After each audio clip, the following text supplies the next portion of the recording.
بسم اللہ الرحمن الرحیم۔ السلام علیکم ورحمۃ اللہ وبرکاتہ۔ سچے اسلامی قصے یوٹیوب چینل کے پیارے دوستوں، آپ کو آج ایک بار پھر خوش آمدید کہتے ہیں، اور آپ کے ساتھ ساتھ سر بہادر خان صاحب کو اپنے پروگرام پر ایک بار پھر بلانے پر خوش آمدید کہتے ہیں۔ سر آپ کا بہت بہت شکریہ، آپ نے وقت نکالا ہمارے پروگرام کے لیے۔ سوال یہ ہے کہ اللہ پاک نے انسان کو اشرف المخلوقات، اس کی بنیاد اشرف المخلوقات ہونے کی عقل اور دانشوری اور علم ہی ہے، اور اگر ہے تو اس سے آگے کی بات کیا ہے؟ شکریہ سر سجاد صاحب، آپ کا بہت بہت شکریہ۔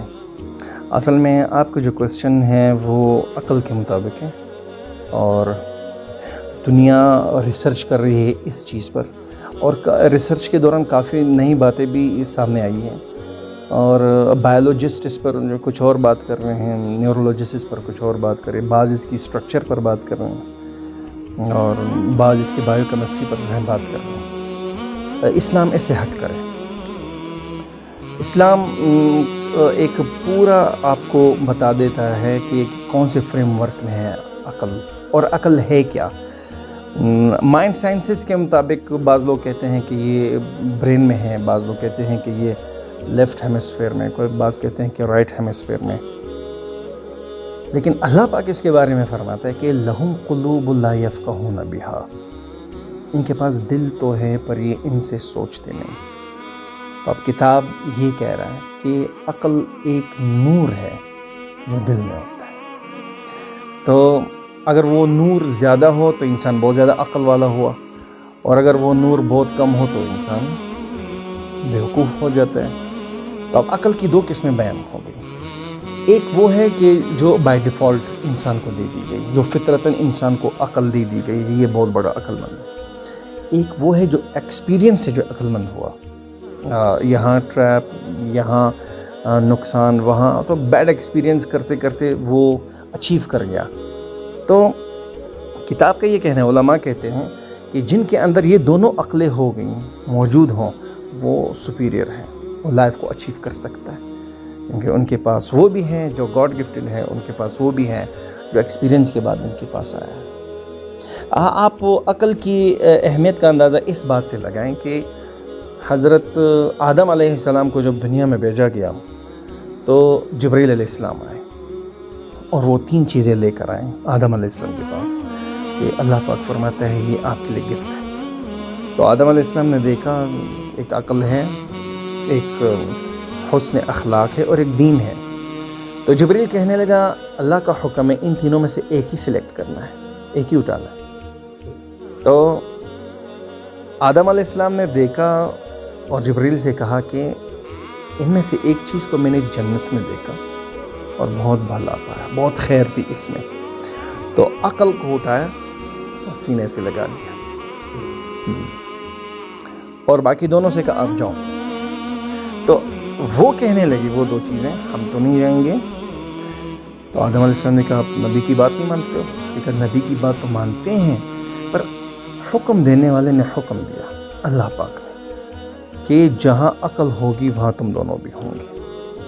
تو آدم علیہ السلام نے ان دونوں کو اٹھا لیا۔ اس سے یہ ثابت ہوا کہ جہاں عقل ہوگی وہاں اخلاق بھی ہوگا، اور جہاں عقل ہوگی وہاں دینداری بھی ہوگی، اور جہاں عقل ہوگا وہاں فوکس جو ہے وہ آخرت بھی ہوگا، اور جہاں عقل ہوگا وہ عبادت کا مزہ بھی ہوگا۔ آپ دیکھو ایک عقل مند کی نماز اور ایک بیوقوف کی نماز۔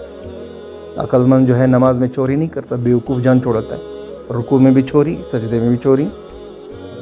آپ عقل مند ٹیچر کو دیکھو، آپ بیوقوف ٹیچر کو دیکھو، ایک ٹائم ٹریڈ کرتا ہے، دوسرا ایکسٹرا ٹائم دیتا ہے۔ آپ عقل مند اسٹوڈنٹ کو دیکھو اور آپ بیوقوف اسٹوڈنٹ کو دیکھو۔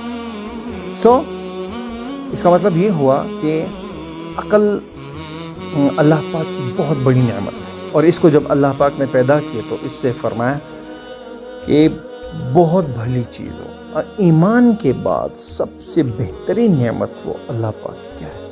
عقل ہی ہے، اور اسی کو سامنے رکھ کر فیصلے ہوتے ہیں۔ اب قرآن میں عقل والوں کی تعریف ہوتی ہے، یعظکم لعلکم تذکرون، یہ جو نصیحتیں ہو رہی ہیں کس لیے ہے؟ تاکہ تم اس پر عمل کرو۔ اب اللہ پاک فرماتا ہے کہ کون عمل اس پر کرے گا؟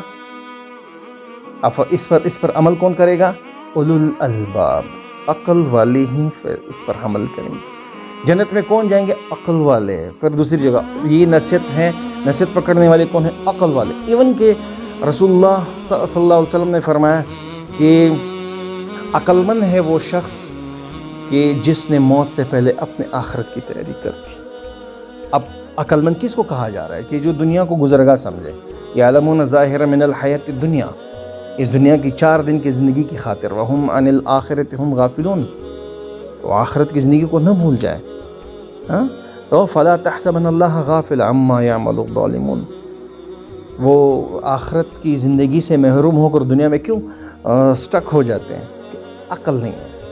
اب اس کو بنا دیا بنیاد، اور اس کے مطابق بنے گا قاضی، اس کے مطابق بنے گا وکیل، اس کے مطابق بنے گا عالم۔ ایون کہ جب ایک محلے میں 2 علماء ہوں، جی دونوں خوبصورت ہیں، اب کس کو جو ہے کلک کیا جائے؟ جی دونوں خوبصورت ہیں، اچھا دونوں کے پاس علم، دونوں بڑے بڑے علمی استعداد رکھتے ہیں، تو اب کس کو سلیکٹ کیا جائے امامت کے لیے؟ تو حکومت دونوں میں سے عقل مند کون ہے؟ جو دونوں میں سے عقل مند ہوگا اسی کو امامت کے لیے جو ہے کھڑا کر دیا جائے گا۔ تو عقل کی بنیاد کیا ہے؟ کہ عقل مند انسان ہی اللہ پاک سے ڈرنے والا ہے۔